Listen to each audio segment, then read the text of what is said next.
오늘 저녁에 우리에게 주시는 은혜의 말씀은 에베소서 2장 4절에서 10절의 말씀입니다.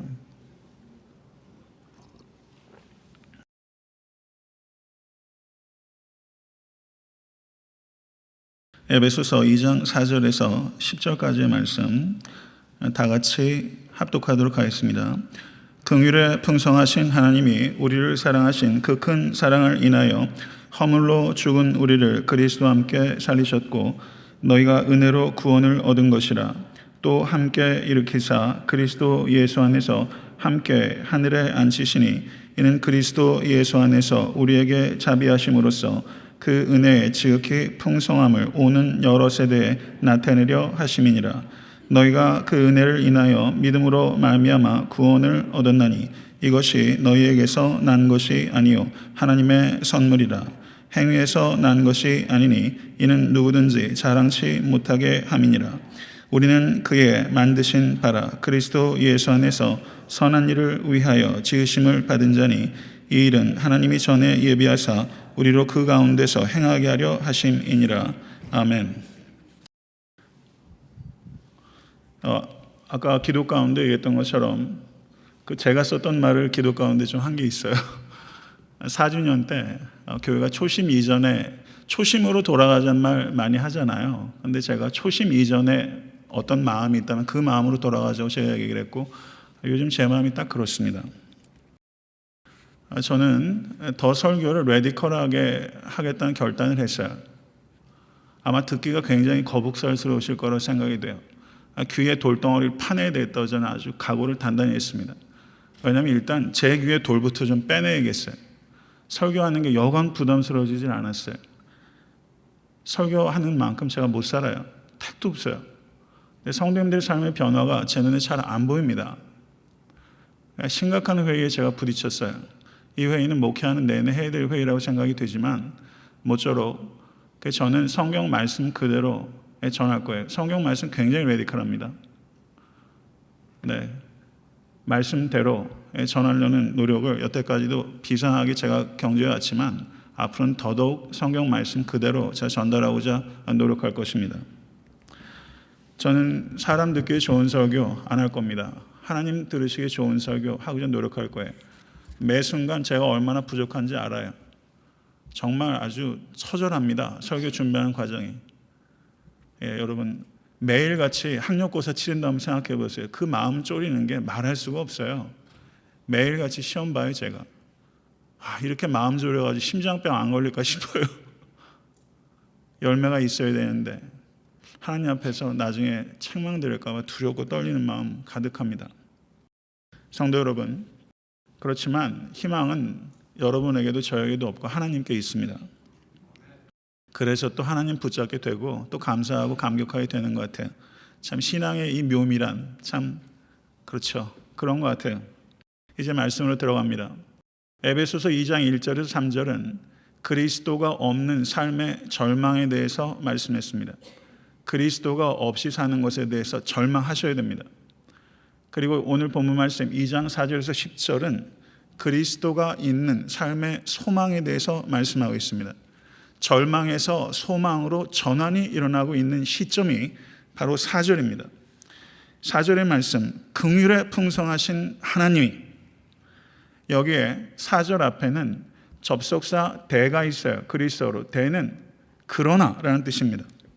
개역 한글, 개역 개정은 그러나가 포함되어 있지 않습니다. 그렇지만 표준세 번역, 공동번역, 쉬운 번역 등에는 그러나가 들어가서 그러나 긍휼에 풍성하신 하나님이 라고 그러나를 넣어서 번역하고 있고, 제가 확인해 본 영어 번역들은 한 7, 8개가 다 벗이 들어가서 번역되고 있어요. 저는 개인적으로는 그러나를 넣어서 번역하기를 좋아합니다.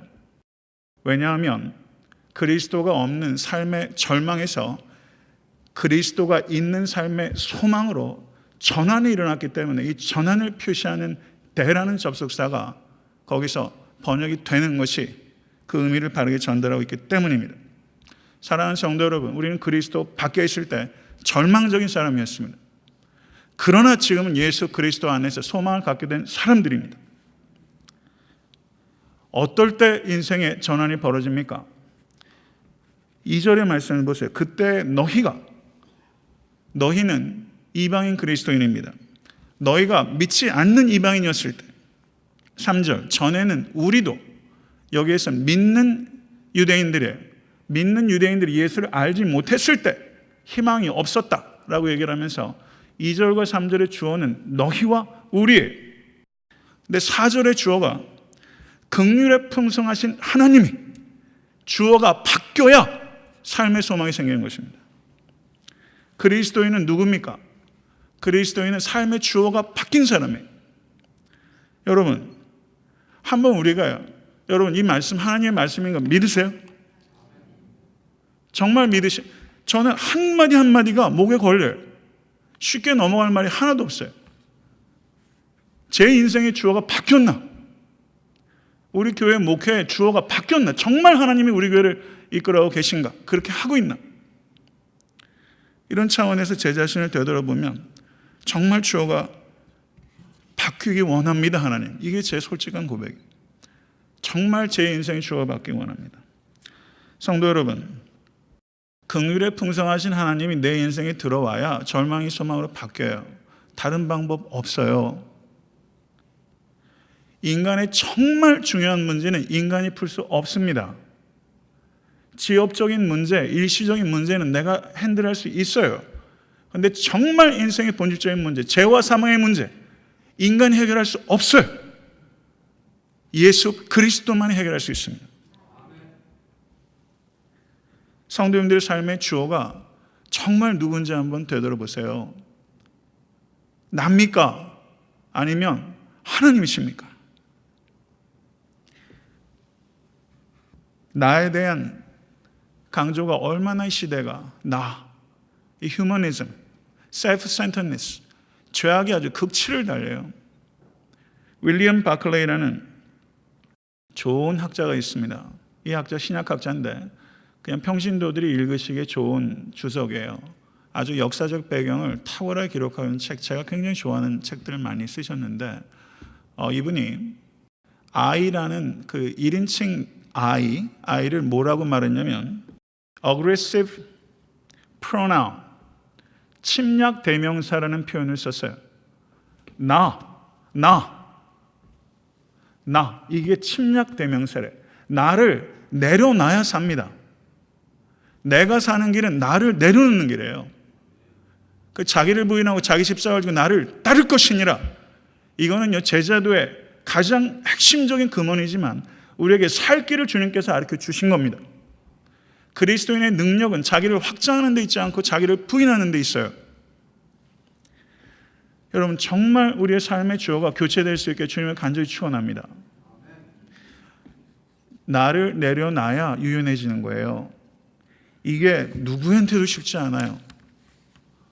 여러분 그런 씨름은 여러분과 제가 부단히 할 수 있게 주님을 간절히 축원합니다. 하나님은 긍휼에 풍성하신 하나님이에요. 긍휼이란 말 얼마나 좋은 말이에요. 엘레오스, Have mercy on me, Lord. 가나안 여인이 귀신 들린 딸에 있을 때 예수님께 나와가지고 Son of David, 다윗의 자손님, Have mercy on me, Lord. 엘레손 메큐리오스, 나를 불쌍히 여기소서. 성도 여러분, 기도의 말이 막히면요, 기도 너무 잘하려고 하지 마세요. 정직하게 하려고 하세요. 내 진심을 토하려고 하셔야 돼요. 통성 기도면 어떻고 침묵 기도면 어떻고 뭐면 어때요? 중요한 거는요, 거기에 내 진심이 있는가 하는 거예요. 내가 되지 못한 그 기도, 그건 위선적인 기도입니다. 하나님은 긍휼의 하나님이십니다. 그 하나님께 진심을 토하세요. Have mercy on me, Lord. 하나님 나를 긍휼히 여겨 주시옵소서. 긍휼이 필요하지 않는 사람 이 자리에 한 사람이라도 있으세요? 이 저녁에 하나님의 긍휼이 여러분 가운데 풍성하게 임하게 될 주님을 간절히 축원합니다. 긍휼이란 말이 영어로 compassion, com은 함께, passion, 열정이라는 뜻도 있지만 고난이라는 뜻도 있어요. compassion, 함께 고통당하는 거예요. 우리가 믿는 하나님은 우리의 고통을 함께 느끼시는 하나님이세요. 내 고통을 해결해 주는 것보다 더 중요한 것은 하나님께서, 여러분 한번 생각해 보세요. 하늘에 계신 신이 내 문제는 해결을 해주는데 내 아픔은 알질 못해요. 여러분 그게 무슨 의미가 커요?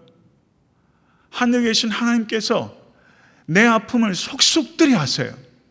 이게 복음입니다. 예수께서 성육신 하셔서 우리 가운데 오셔서 우리의 눈으로 보고 우리처럼 손을 가지시고 사람들을 만지시고 타치하시고 그리고 노동을 하시면서 무너진 벽들 수리하시고 지붕 위로도 올라가시고 탁자 다리 고쳐주시면서 사람들과 같이 어울려서 공생이 시작하실 때까지 30년 동안, 저는 그 30년이 너무 감격적이에요. 성경에 별로 거의 얘기 안 하고 있지만 하나님께서, 예수님께서 그렇게 사람들 가운데 깊이 들어가셔서 공감하시고 노동이 얼마나 어려운지를 아시고 수고하고 땀 흘려서 한 끼 밥을 준비해서 호르몬이 갖다 먹이고 동생들 갖다 먹이는 그걸 주님께서 다 아시고 배고픈 게 뭔지 한계가 뭔지 다 깨달으시면서 그 고통을 아시는, 저는요 제 문제를 해결해 주시는 주님보다 제 문제를 공감해 주시는 주님이 너무 좋아요. 성도 여러분, 긍휼은요 함께 앞에 하는 것입니다. 긍휼은 무시하는 사람, 세상 사람들이 무시하는 사람, 긍휼이 있는 사람은 무시하지 않는 것이고, 세상 사람들은 저 사람 끝이야 하는 사람 끝 아니라고 얘기해 주는 것이고, 저 사람은 저주받아 마땅해 하는 사람 저주하지 않고 축복해 주는 것입니다. 예수님 당시에 로마는요 사람 긍휼이란 용어 자체가 거의 없었어요. 긍휼은요 미덕이 아니라 부족한 것이라고 생각했어요.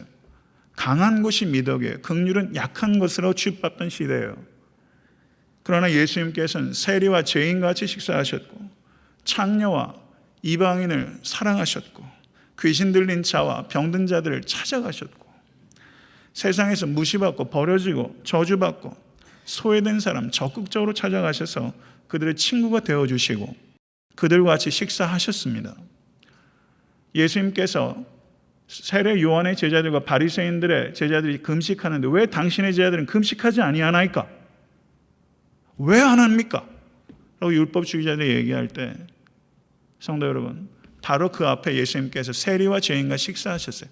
금식보다 어려운 거는요 세상에서 버려진 사람과 함께 있어서 그들과 같이 밥 먹는 게 더 어려운 거예요. 그게 금식이에요. 그게 진정한 의미의 금식입니다. 성도 여러분, 엄밀하게 한번 따져보세요. 만약에 세리와 죄인, 민족의 철천지 원수입니다.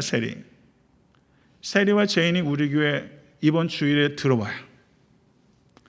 에이즈 걸린 사람이 들어와요. 호모섹슈얼 하는 사람이 들어와요. 창녀와 이방인이 들어와요. 귀신 들렸던 사람이 들어와요. 병든 자들이 들어와요. 그런 자들이 이번 주일날 한번 교회에 한번 온다고 한번 생각해 보세요. 여러분 교회에서 어떤 반응이 일어날 것 같아요? 아마 다음 주일 내내 제가 아마 전화통 붙들고서 얘기 듣느냐고 목회를 못 할 거예요. 목사님 큰일 났습니다. 우리 교회 이런 사람들이 막 몰려오는데 어떡합니까 목사님? 안 그러겠어요? 우리는 예수님이 하셨던 거랑 정반대로 하고 있어요. 문제는요 정말 정반대입니다. 저는 이런 게 두려워요. 왜 예수님이 만나셨던 사람은 현대 교회가 못 만날까? 왜 못 만날까? 그러면 만나면 어떤 결과가 나올까? 결과 안 나옵니다. 성도 간에도 거룩함과 사랑 이런 게 우리는 너무 스트러글 하잖아요. 여기에 세리와 창녀와 죄인 들어오면요 교회 와야 됩니다. 우리 감당 못해요. 우리 체질 너무 약해요. 정말 끔찍할 만큼 체질이 약합니다. 제가 고심하는 거예요. 어떻게 이런 사람들을 좀 만날 수 있는 교회가 될 수 있을까? 이런 사람들 품지 못한 교회에 있어서 뭐 하나? 이런 사람들을 나라도 좀 찾아가야 되나? 이런 생각을 제가 해요. 개척할 때부터 선교사로 갈까? 이런 생각도 유혹을 계속 받아요. 솔직히 제가 말씀드리는 거예요. 근데 이민 목회지가 선교지보다 더 어렵다는 걸 알기 때문에 이 중에는 동생분이 십수년 동안 회계권에서 선교사로 헌신했던 분 누이도 계시지만 제가 한번 교제학 기관에서 선교사님 회계권에서 선교사 하시는 것과 미국에서 개척하신 게 뭐가 어려워? 그랬더니 미국에서 개척한 게 더 어렵대요. 성도 여러분 좀 심각하게 좀 생각을 좀 해주세요. 저는 되게 심각해요. 세리와 죄인, 창녀와 이방인, 귀신 들린 자, 병든 자, 무시받은 사람, 버려진 사람 우리 교회는 환영 못 받습니다.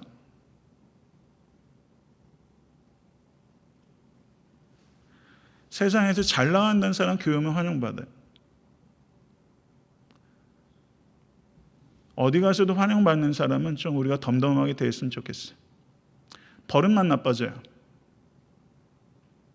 교회에서 자꾸 행사하려고 들고 그러니까 교회가 자꾸 층층시하라고 그러니까 뭐라 합니까? 이게 뭐 계급사회도 아니고 말이죠.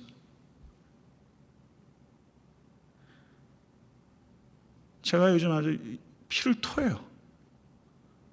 제가 지난 5년 목회하면서 말이죠. 제가 엄밀하게 앉아서 제가 점수를 한번 줘봤어요. 여러분 제 목회를 제가 평가할 때 50점이 넘는다고 보십니까? 50점이 안 된다고 보세요.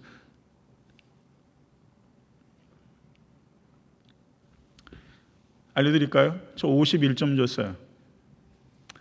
그래야지 좀 스스로가 격려이 될 것 같아가지고 진짜 크게 후회 써가지고 제 목회 5년 목회한 거 51점이에요. 지역사회에서 소문이 많이 났고 멀리 막 LA에서도 그렇고 막 한국에서도 소문이 나가지고 후배, 선후배, 교수님 전화가지고 교회 부흥한다는 소식 들었습니다. 이런 소리 계속 들어요. 근데 제가 진짜로 제가 요즘이요 목회 5년 하면서 요즘이 제일 고심이에요. 아무리 생각해도 51점 정도밖에 안 돼요.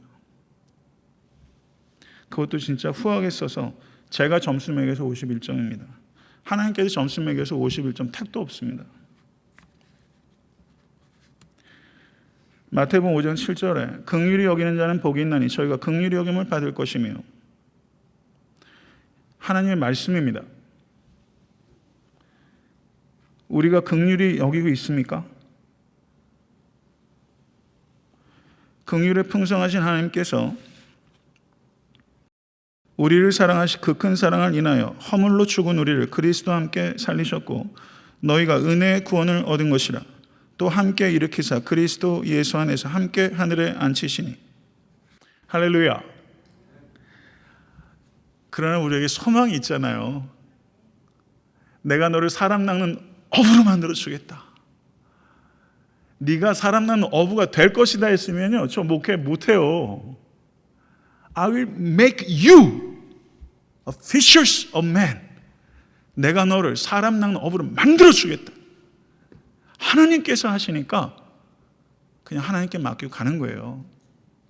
우리 교회도 하나님께서 만지실 거라고 믿기 때문에 정말 하나님 기뻐하시는 교회 반드시 되어야겠기 때문에 그래서 그 소망 가지고 몸부림을 치는 겁니다. 요즘 제가 지혜를 구해요. 지혜가 너무 없어요. 솔직히 말하면요, 우리 교단에서 제가 이렇게 목회를 하면서 이렇게 큰 교회에서 제가 목회한 경험이 없어요. 이걸 어디로 끌고 가야 될지 말이죠. 그런데요, 경험이 있어서 좋은 것도 있고 경험이 있어서 나쁜 것도 있잖아요. 저는요, 경험 의지하지 않아요. 그냥 성경에서 하시는 말씀대로만 가고 싶어요. 그 씨름 좀 저하고 같이 하시면서 하나님 기뻐하시는 교회 만들어 가실 수 있으면 좋겠어요. 그리스도와 함께 살리셨고 함께 일으키셨고 함께 하늘에 앉히셨습니다. 이게 복음이에요. 누구를요? 허물로 죽은 우리를 그리스도와 함께 살리셨고 일으키셨고 함께 하늘에 앉히셨어요. 이거는요 미래적 사건이에요. 미래에 있을 일에. 그런데 과거 시제로 표현했어요. 이거를 futuristic aorist 문법적으로 그렇게 표현합니다. 미래적 과거. 이것은 반드시 그렇게 될 것이기 때문에 과거 시제로 표현한 것입니다. 여러분 전보로 다니시는 분 없으시죠? 한국의 국회의원들은요 교회 다닌다는 사람들도 공천 받고서 붙을지 안 붙을지 전보 다니는 사람도 꽤 있습니다. 여러분 미래에 대해서 알고 싶어 하시잖아요. 운명. 여러분 우리의 운명이 뭔지 아세요? 그리스도와 함께 살리실 받게 될 것이고 함께 일으켜질 것이고 함께 하늘보좌 우편에 앉게 될 것입니다. 아멘. 이게 우리의 운명이에요. 이게 우리의 운명이에요. 확고한 운명입니다. 내가 진실로 너에게 이르노니 내 말을 듣고 또 나 보내신 이를 믿는 자는 영생을 얻었고 심판에 이르지 아니하니 사망에서 생명으로 옮겼느니라.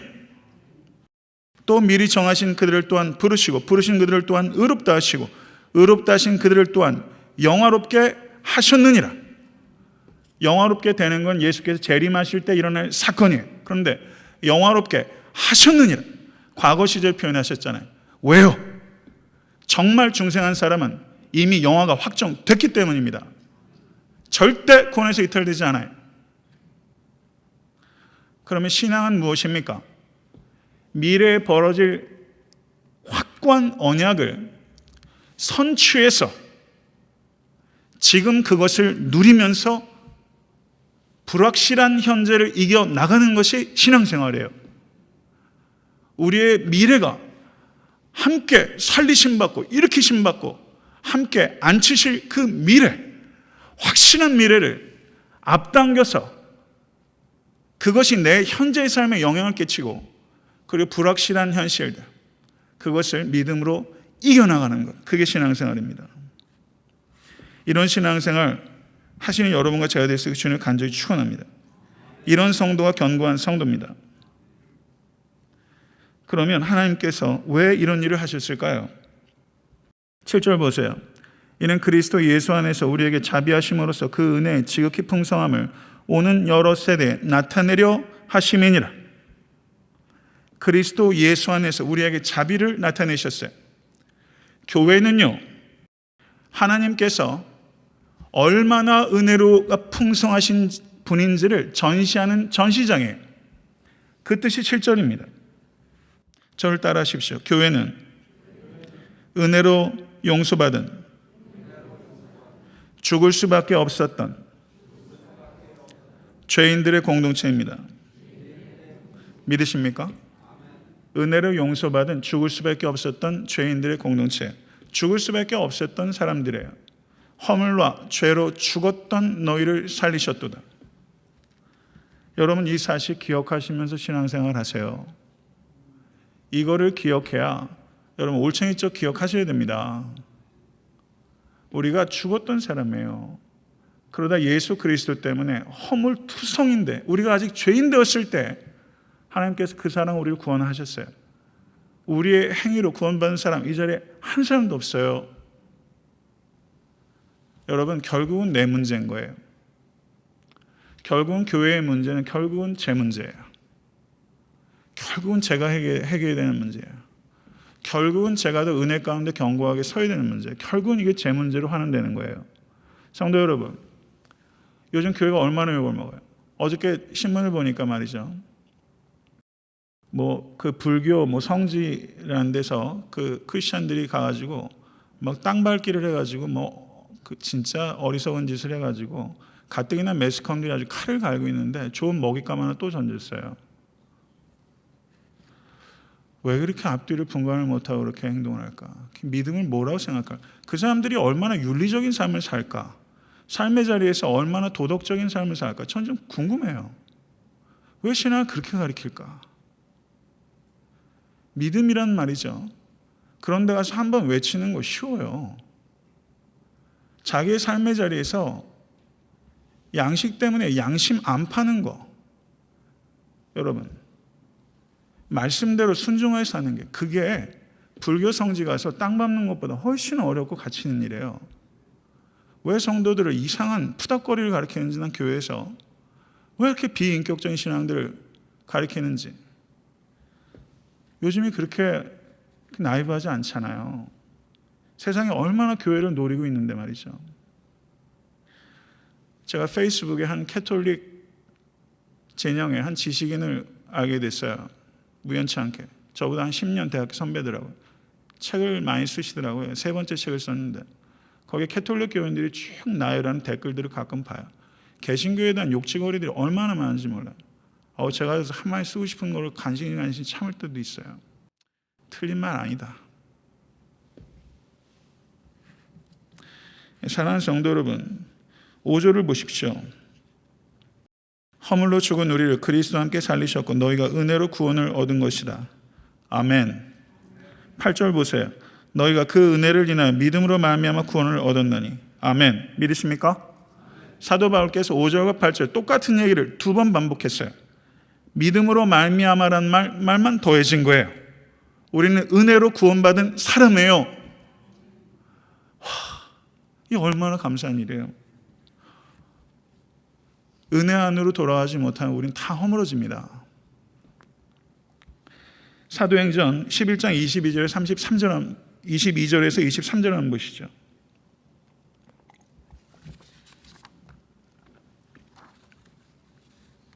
사도행전 11장 22절에서 23절 다 같이 한번 읽어볼까요?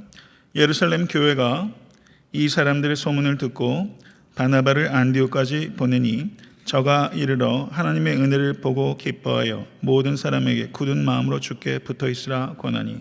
할렐루야. 이런 역사를 하나님께서 이루실 거예요. 안디옥 교회가 어떻게 세워진 교회예요? 예루살렘 교회에서 선교 계획자 가지고요, 책상에서 계획자 가지고 선교사 보내가지고 그 안디옥 교회 세워진 거 아니에요. Unnamed Christian, 누군지도 모르는 몇몇 사람들이 말이죠, 복음을 증거해서 안디옥 교회가 막 부흥하기 시작한 거예요. 예루살렘 교회가 깜짝 놀라가지고 바나바를 보낸 거예요. 하나님의 일은요, 인간의 계획을 통해서 이루어지지 않아요. 그러니까 바나바가 거기에 가서 보니까 하나님의 은혜를 보고 기뻐하며. 성도 여러분, 안디옥 교회에 하나님의 은혜가 보였던 것처럼 애타한테 섬기는 교회에 정말 하나님의 은혜가 보이게 된 날이 올 것입니다. 전 이거 믿어요. 여러분, 그 은혜가 누굴 통해서 보여요? 목사를 통해서. 이 자리에 계신 성도 한 분 한 분을 통해서 보여요. 은혜의 전시장이 되시겠어요? 정말 그렇게 하시겠어요? 교회가 한번 보세요. 말씀 하나하나가 제가 목에 안 걸리겠어요?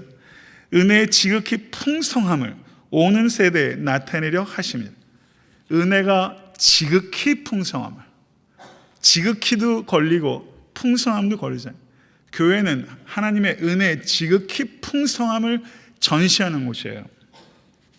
교회는 건물 아니라 성도예요. 저는 우리 교회가 이 건물 갖게 돼서 조금도 마음 흐트러지지 않았어요. 사실상 굉장히 긴장하고 있어요.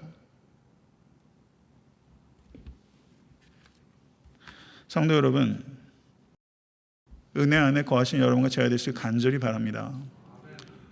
예수 그리스도로 말미암아 용서는요, 죄사함의 의미를 정확히 하셔야 돼요. 절 따라 하십시오. 죄사함은 용서를 넘어 용납이다. 용서는요, 큰맘 먹고 그래 내가 너 용서한다 이제 가 이러잖아요. 그런데 하나님은요, 이제 용서했으니까 너 가 이젠 보지 말자 아니잖아요. 내가 너를 용서했다 이제 날게 봐라. 용납이에요. 죄사함은 용납이에요. 용서했으니까 가라가 아니라 용서했으니까 와라. 성도 여러분, 이게 은혜입니다. 제가 항상 강조하는 게 무례하지 말고 정중하고 흔쾌하게 용납하는 성도 되시라고 항상 말씀드리잖아요. 용납하는 일이 저한테도 얼마나 어려운지 몰라요. 그런데 제가 목사 된 것을 감사하는 거는요, 용납하는 씨름을 끝까지 할 수 있다는 거. 저를 그런 상황에 몰아주신 목사이기 때문에 어쩔 수 없이. 그게 저한테는 참 감사한 것 같아요. 사랑하는 성도 여러분, 9절 말씀 보세요. 행위에서 난 것이 아니니 이는 누구든지 자랑치 못하게 함이니라. 은혜로 구원받은 성도는요, 정말 그 은혜를 아는 성도는요, 감사하는 거예요. 자랑할 수 없어요. 믿음 자랑하지 마세요. 영적 체험 자랑하지 마세요. 삼층천 갔다 온 거 자랑하지 마세요. 갔다 오셨어요? 사도 바울이 그거 자랑하던 거예요? 부득불하게 말하잖아요. 나는 약함을 자랑한다라고 얘기하잖아요. 여러분, 약함을 자랑하세요. 내 신앙적인 체험 자랑하지 마세요. 과거의 헌신, 열매 자랑하지 마세요. 여러분, 정말 중요한 건 지금 내가 어떤 존재가 되어가고 있는가 하는 겁니다. 과거의 업적에서부터 자유하세요. 우리가 하나님 보시기에 열매를 맺어야 되지만 항상 맺은 열매로부터 떠날 준비를 하셔야 돼요. 예수님께서 그 문둥병자를 고치셨을 때도 그렇고 중풍병자를 고치셨을 때도 그렇고 사람이 막 몰려들었을 때 그때마다 예수님께서 바닷가로 물러가시니 항상 사람들이 환호할 때 그 자리 떠나셨어요. 여러분, 환호하는 자리 떠날 수 있어야 됩니다. 목회자도 제가 연예인 아니잖아요. 환호하는 자리 떠나야 됩니다. 교회에서 사역도요, 잘한다 할 때 여러분 내려오실 줄 알아야 됩니다. 다른 사람에게 기회 줄 줄 알아야 돼요. 그리고 잘한다 할 때 여러분 혹시 내가 보이나 하는 거 염두에 두셔야 돼요. 주님만 보이게. 설교를 통해서 알량한 안선홍이라는 인간 보이는 거 이거 수치스러운 일이에요. 그리스도만 보여야죠. 정말 설교를 통해서 그게 저한테 씨름해요. 여러분 오늘 기도할 때는 말씀했지만 안선홍 제자 돼서 뭐 하시기를 실망할 일밖에 없습니다. 우리 집사람도 저와 결혼생활하면서 아마 저하고 실망할 일밖에 없을 거예요. 정말 자랑스러운 남편이 되기 위해서 노력하겠지만은 성도 여러분, 인간에게는 실망할 일밖에 없어요. 사람 제자 되지 마세요. 한국의 기라성 같은 큰 목사들 얼마나 퍽퍽 나갑니까? 안 그래요? 저분은 좀 끝까지 잘해줬으면 하는 분들이 얼마나 끝이 형편없어져요. 사람 쫓아다니면 안 돼요. 떠날 준비하셔야 돼요. 저하고 같이 신앙생활 하셔서 정말 신앙의 경고에 서시면 우리 교회 떠나세요. 훈련 받으셔서 떠나세요. 어려운 교회 가서 도우세요. 여기서 정말 제자가 돼서 나가야지 여기서도 터지는 폭탄인데 딴 데 가서 또 터지면 어떡하시겠어요? 안 되잖아요. 그런 분은 못 나가요. 피해 주니까. 정말 제자된 분들은 나가세요. 제가 등 떠밀 거예요. 여러분 그렇게 한번 신앙생활 안 해보고 싶으세요? 그렇게 한번 교회 한번 옮겨보고 싶지 않으세요? 저는 수평이동이 너무 목사로서 자존심이 상해요. 어쩔 수 없으니까. 우리 교회에도 2시간, 3시간, 4시간에서 오신 분 계시고 이번에 저희 교회에서 스피커로 잠깐 모시려고 했던 분이 워싱턴 중앙장로교회 유흥열 목사라는 분인데 내년쯤에 제가 한번 모실까 생각하고 있는데 저하고 좋은 버시고 또 한국 교회에서 굉장히 주목하는 젊은 목회자입니다. 그 교회 성도가 약 적어도 5,000명에서 한 8,000명, 등록교회는 한 8,500명이래요. 자기가 총신대학교에서 강의하면서 수평이동에 대해서 상당히 날카롭게 얘기를 했는데 실제 목회를 하다 보니까 은혜 받기 위해서 오신다는데 참 난감하다. 이번에 오셔가지고 그런 얘기를 좀 하시더라고요. 고민스러운 거죠. 그래서 저는요 정말 우리 교회에서 정말 그리스도의 제자가 돼서 제가 그리스도의 제자가 돼야 되는데 일단 제가 요원합니다. 정말 성숙해진 성도이 되시면 여러분 그렇게 한번 교회 한번 떠나보세요. 그때는 정말 온 성도가 스탠딩 오베이션 막 기립박수 치면서 가서 좀 잘 한번 해보세요.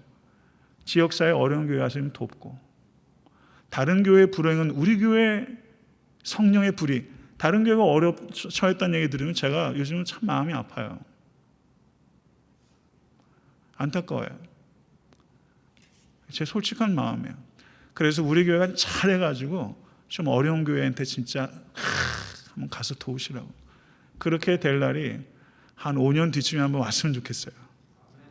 여러분 여기 계신 분은 그래도 저희 교회에서 1년, 2년, 많게는 4년 뭐 이렇게 하셨잖아요. 한 5년 뒤쯤에까지 한번 칼을 좀 가세요. 경건의 훈련 칼을 가셔가지고 그때쯤 저 면담 오세요. 목사님 저기 어려운 교회인데 제가 한번 1년 저를 파송해 주십시오.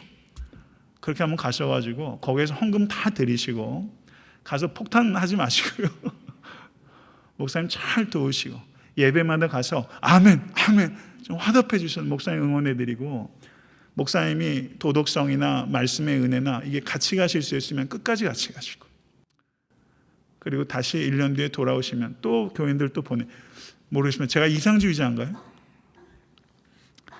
좀 그렇게 좀 한번 해봤으면 좋겠어요. 하나님의 은혜 받은 공동체가 어떤 건지 좀 한번 보여줬으면 좋겠어요. 그냥 이렇게 허약하게 500명, 1000명, 2000명 되면 뭐예요? 그러면서 도망갈 겁니다. 말씀을 맺죠. 2장 10절 한번 보세요. 다시 한번 읽어보겠습니다.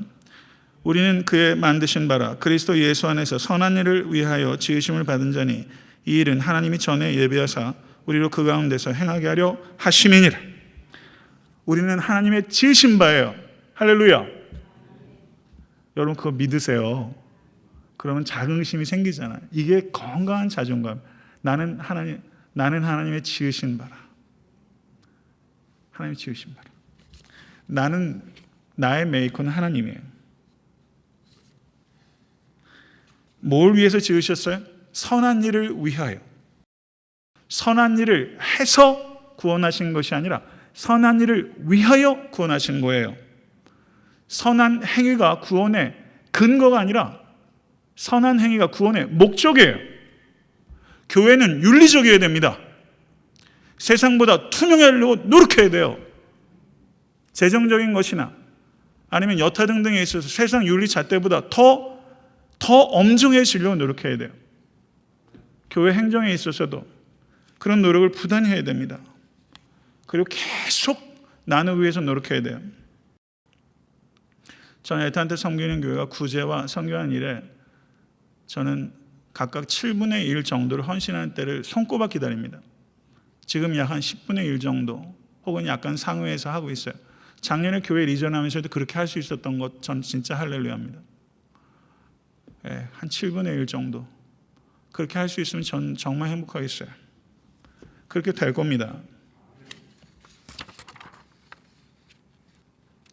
성도 여러분, 우리 누구도 퍼펙트하지 않아요. 선한 일을 하기 위해서 우리를 지으셨는데 그것은 우리가 퍼펙트 라이프를 살라는 게 아니에요. changed life를 살라는 겁니다. 변화된 삶을 살라는 거예요. 어제와 오늘 1mm라도 변하는 거예요. 오늘과 내일이 때로는 뒷걸음칠 때 있지만 1mm라도 변하는 거예요. 제가 옛날에 김동건 씨가 그 하는 토크쇼 볼 때 모르겠어요. 어린 나이에 그게 인상적이었나 봐요. 그 러시아의 콩쿠르에서 차이콥스키 콩쿠르인가에서 우승을 한 최연수라는 바리톤 성악가가 아마 있을 거예요. 그때가 아마 그 사람이 처음이었던 건 그래요. 그래서 제가 그 인터뷰를 듣는데 별 얘기도 아니에요. 어떻게 그렇게 콩쿠르에서 큰 상을 받았습니까? 그랬더니 나는 하루에 1mm라도 성장하기 위해서 노력했습니다. 1mm. 그리스도의 장성한 분량까지 오늘 1mm라도 성장하기 위해서. 1mm라도. 그날까지 정말 각고의 노력으로 성령님 의지하면서 매일같이 1mm라도 성장하겠다. 성도 여러분, 제가 목사로서 그런 진보를 여러분께 보여드리고 싶어요. 성도 여러분, 특별히 영적 리더들은요, 각별하게 이 부분을 생각하셔야 됩니다. 목자들이 영적 진보를 목원들에게 못 보여주면요, 끝이에요. 노력하셔야 돼요. 경건의 훈련에 노력하셔야 됩니다. 그리고 집에서 가장의 영적 노력을 하셔야 돼요. 훈련 외에는 다른 길 없습니다. 여러분, 훈련 받으면 변화되는 것이고 그것은 최고의 체험이에요. 그게 진짜 체험이에요. 그게 강력한 체험입니다. 그게 교회를 바꾸게 될 것이고 세상을 바꾸게 될 거예요. 저는 애틀랜타 섬기는 교회가 아직 요 모양 요 꼴이지만 언젠가는 애틀랜타에 하나님의 은혜가 나타나는 교회다. 하나님의 나라가 확장이 되고 지역사회에 충격을 가하고 여기 미국 교회들한테도 봐라, 여기에 저런 교회 있다. 저희가 처음에 미국 교회 빌려갔을 때 말이죠. 미국 교회를 제가 한 40군데 이상 돌아다녔어요. 잡상인 취급하더라고요. 벨 누르면 나와보지도 않아요. 그런데 여기 316번 거기에 있는데 홈디포 있는데 그 교회 이름이 갑자기 기억이 안 나네요. 그 레버런 스파크스라는 사람인데 그분이 우연히 밖에 있는 거 보면서 얘기를 했어요. 그래가지고 제가요, 뭐 렌트를 얼마 드리면 빌릴 수 있어요? 그렇게 안 물어봤어요. 목사가 자존심이 있지만 교회 빌리면서 떳떳하게 빌려야지 뭐 렌트비 어쩌고저쩌고 얘기 안 한다. 교회 좀 빌려달라고 그랬어요. 그랬더니 빌려주겠대요. 그 다음에 저는 렌트비 안 내고요, 구제헌금 드렸어요, 교회로. 그러다가 5개월 뒤에 저희 교회 거기서 나왔어요. 그 목사님이 그 주일에 홀 설먼을 저희 교회에 대해서 얘기를 했대요. 이전에 한국 교회 왔는데 교회가 그냥 와해가 됐는데 5개월 만에 교회가 이전을 해가지고 저희 여기 3480 그 하웰 스트리트에 있는 교회 그분이 오셨었어요. 같이 식사도 하고. 그래서 이 한인 사회뿐만 아니라 주변의 미국 교회들에게 좀 뭔가 이렇게 좋은 좀 이렇게 승리의 빅토리의 소식들을 전하는 그런 건강한 한인 교회가, 작지만 강한 교회. 저는 제가 추구하는 교회는 그겁니다. 작지만 강한 교회. 여러분 그런 교회 세워가는 거 시간 많이 걸린 일이에요. 앞으로 한 5년은 더 걸릴 거예요 아마. 여러분 꼭 그렇게 한번 해보십시다. 그래야 좀 살만 날 것 같아요. 목회도 그래야 할만 날 거예요. 여러분 그런 보람 찾으시고, 여러분 헌신도요 그냥 올인을 해야 덜 힘들어요. 정말 미쳐서 우리 애탄다 섬기는 교회, 정말 하나님 기뻐하시는 교회, 영혼을 구령하고 하나님의 은혜가 풍성히 나타나는 교회, 그런 교회 반드시 세워간 일에 여러분 헌신해 주십시오. 네, 기도하겠습니다. 존귀하신 주님, 교회가 없었으면 하나님의 이름이 더 높아졌을 텐데 교회들 때문에 하나님의 이름이 땅바닥에 떨어집니다. 하나님, 우리 교회는 어떤 교회입니까? 하나님, 그런데 하나님이 이 교회를 아직도 너무나 사랑하신다는 게 아버지 하나님 마음이 아프고 또 어떻게 해야 될지를 모르겠습니다. 하나님이 너무 고통당하시고 계신 것, 그리고 그럼에도 불구하고 이 교회를 통해서 세상을 바꾸시겠다고 무모한 작정을 하신 것, 하나님 저희들이 기억할 수 있도록 하나님 도와주시기를 원합니다. 결국은 내 문제입니다. 하나님, 결국은 우리 교회 문제입니다. 다른 목사님 탓할 거 없고 다른 교회 탓할 거 없고 결국은 내가 바뀌어야 되고 우리 교회 바뀌어야 되고, 아버지 하나님 이 안선홍이라는 이 죄인이 정말 목사다운 목사 돼야지 되겠는데, 아버지 하나님 우리 교회 사랑하는 권속들, 아버지 하나님 숫자가 늘어나면서 두려워집니다. 교회 건물이 생기면서 위기의식이 생깁니다. 아버지 하나님 이거 없어도 교회다운 교회 될 수 있습니다. 아버지 하나님 정말 교회 본질을 지키기 위해서 씨름하는 교회 될 수 있도록 도와주시고, 온 세계를 120문도 120명이 정말 하나님께 헌신하면 유럽이 바뀌는데 하나님 우리는 벌써 3배는 되는 숫자입니다.